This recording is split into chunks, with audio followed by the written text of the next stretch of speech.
actually welcome to your first workout. As you can see, this is a really good example of what happens when you have to do your workout at home, or it's raining outside, or there's a house of noise. So I have a really small space, but honestly, this is what it's all about. It's making use of what you have available to you and doing your best. So for the warm-up, you're gonna have 30 seconds on, 5 seconds off, and you're gonna have 2 rounds. The first thing you're going to come into is just standing or walking, depending on how much space you have, knee raises. So you're going to start getting into your hip flexors as well as your core and your stabilization of it. So you're just simply going to bring your knee to your chest. Make sure that your standing leg has a slight bend and that you're squeezing the glute of your standing leg and tightening that core. So think about bringing your navel to your spine, and it's going to help with that balance. So again, you could just stay right there and do it in a fixed position, or you could take a step each time you perform the move. Then you're gonna come into bridges. So you're gonna get on the ground, you're gonna get on your back, your toes are gonna stay in line with your knees. So make sure they're not pointed out or adducting in or moving in towards the midline. You want to keep everything really in line. You're going to go flat onto your back, and then you're going to use your glutes and your hamstrings to squeeze and bring the hips up.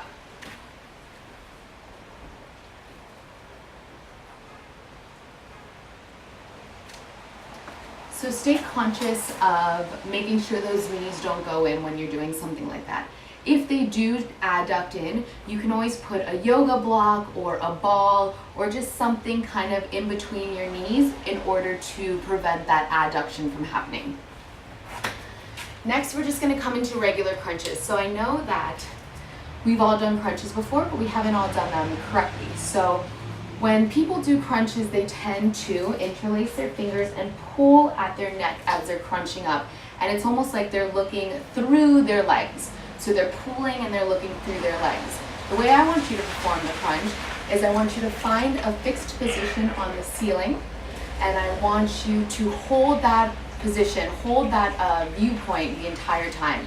And instead of interlacing your fingers, you're just gonna use them to support your head rather than lock in on your head. And you're going to be bringing the head up rather than bringing and pulling the head forward. So not only will you get more engagement and efficiency, but you also won't be straining your neck. I'll perform it laterally so you can see what I'm talking about. So coming straight down, hands supporting, finding that fixed position, and I'm just coming straight up.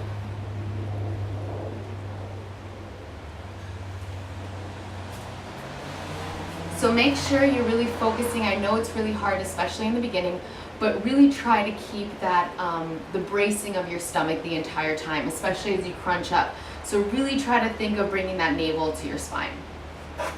Then you're gonna come into some inchworm. So you're basically gonna drop down, walk it out to plank, and then walk back up.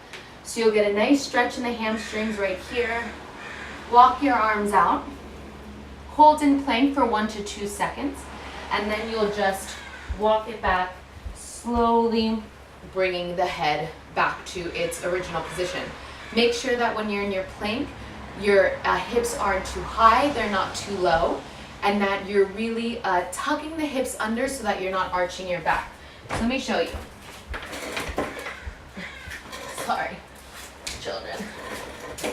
So rather than being here in your plank where your back is arched, or here where your hips are high, or here where your hips are low, tuck those hips under, squeeze the glute. Make sure your wrists are underneath your shoulders. And if you need to, you could also just walk it out and bring your knees to the ground and hold the plank from that position as well. As long as you're engaging, that's the most important thing. And then finally, good old-fashioned squats. So the main thing with squats is you want to make sure you're sending your hips back and you're sitting back into your heels. So people have a tendency to move forward and kind of push from their toes, their knees travel over their toes, and that's where a lot of knee pain starts coming into play. So you want to really sit those hips back and push from your heels, squeezing your glutes as you're coming up. So you're sitting back and squeezing. Sitting back and squeezing. I could even lift the very tops of my toes up if I wanted to and still be able to push from the heel and achieve that move. So that's going to be your warm-up. Your first circuit is going to be an AMRAP. So that's as many rounds as possible, and you have this for 6 minutes. You're gonna do everything, for the most part, in an incline. So right now, we have this beautiful van that I'm gonna use as my incline, but you could use a chair, a table, a couch, a picnic table if you guys are out for a walk or you guys are at the park. So really, you have a lot of options here. So the first thing you're gonna do is mountain climbers. You're gonna have 20 reps of mountain climbers. So that'll be 10 on each side. So you're gonna come here. Remember, you don't wanna be hips high, you don't wanna be dropping, be really tight, and you're just gonna come here. If you notice, I have a slight bend in my elbow, so I'm not completely locked out, and you're just trying to bring your knees to your chest, basically as quickly as can be controlled. Breathing in through your nose, out through your mouth. Don't forget to breathe. That's what everyone does, and it's really important that we, maintain that breathing pattern. Next, you're gonna come into incline push-ups. So this is a great place to start. You can either start on a wall, or you could start at a slight incline. If you're at a wall, you're just coming, engaging, tucking this under. This is really gonna build your core strength and your stability, as well as your arms, but a lot of the move here is generated right from here. So you're just gonna drop and push off. Inhale as you come in, exhale as you're doing the work. So that's a general rule of thumb for anything. Basically, exhale as you're exerting. And again, you could also do that from a little bit deeper of an incline if you want. But that's a great place to start for push-ups. Next, you're gonna come into a reverse plank knee to chest. So you're gonna come right here, come into the plank, and you're just gonna use your core, your hip flexors, and your legs and quads in order to bring the foot or to bring the knee to the chest, trying to stay really, really controlled and tight and engaged in the arms, in the core, and in the legs. Next, you're gonna come into tricep dips. So the first way that I'd like you to do these tricep dips is actually with your knees bent. As you feel more comfortable, as your strength starts increasing, you could bring your legs to a more straight position, and that's gonna be your progression. That's gonna be how it gets a little bit harder. So, knees slightly bent. The most important thing here is that your elbows go straight back. You don't want them winging out. So make sure your shoulders are low. You don't want them traveling up to your ears, and you're just moving the elbows straight back and pushing up. Exhaling as you push, inhaling as you go down. And finally, the last thing will just be an incline plank.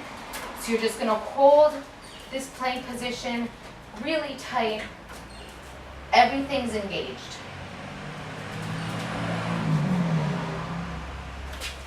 And I talk about engagement a lot because I think that with working out, you need to also be an active participant. So you can't just rely on the move or the weights. I could do this with weights or without weights and not engage my bicep at all. Or I could really engage my muscle even without using any weight, and I'm still getting work in. So I really encourage all of my clients to be really active participants in their workout. Think about the muscle that you're working. Be very mindful of everything and engage that muscle, and you'll get a little bit more out of it. You're gonna have another AMRAP, 6 minutes. You're gonna start with ice skaters. So you're just coming here and tapping the foot. Almost like you are ice skating. So that's a nice one to do. It'll get the cardiovascular system working a little bit. Then we're gonna come into a squat to knee raise rotation. So you're gonna squat and come up. Squat, send those hips back, push off, and rotate towards the knee that you're raising. Make sure you're having that rotation through the core. So this is gonna be balance work, core work, leg work, glute work. So it's a whole gamut of things in this one. And you're gonna stay to one side for the full duration of the reps, and then you'll move to the other side. So you'll kind of have double the squats in that one. Next, you'll come into your bridges again, which we did in our warm-up, so I don't have to go over that one. You'll have 20 reps of that. And then you'll have a sumo squat hold with a calf raise. So when you think of a sumo wrestler, you think really big, feet turned out, wide stance. So that's where you're gonna be. Imagine you're in a sumo. So wide stance, feet externally rotated. You're gonna drop straight down and you're just going to raise and stand on your tippy toes for I believe 20 reps if I'm not mistaken.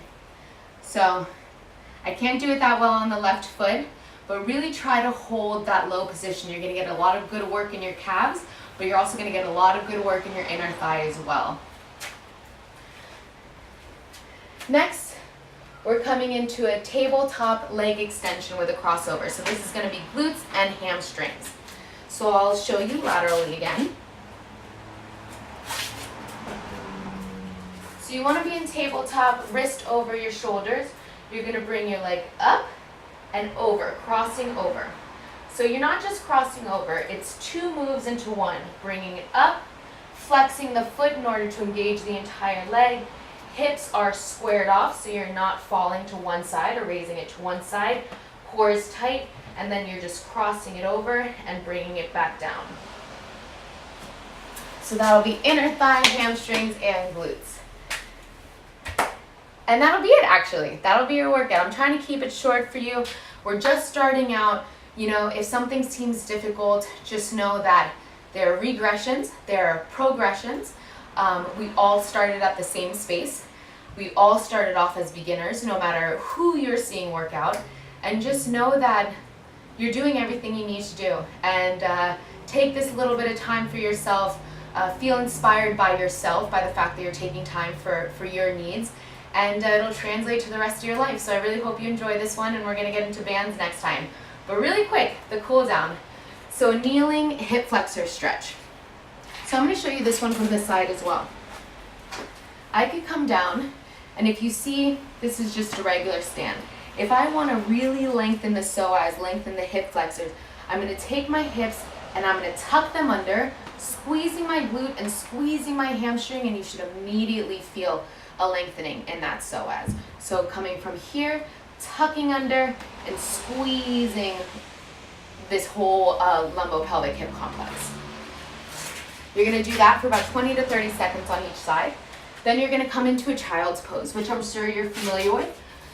Feet together, legs wide, send your hips back, arms forward. You're gonna come center, and then you'll walk your hands and get a really delicious side stretch to the right, and then you'll continue to the same thing, to the left, and then you'll continue to the same thing to the right.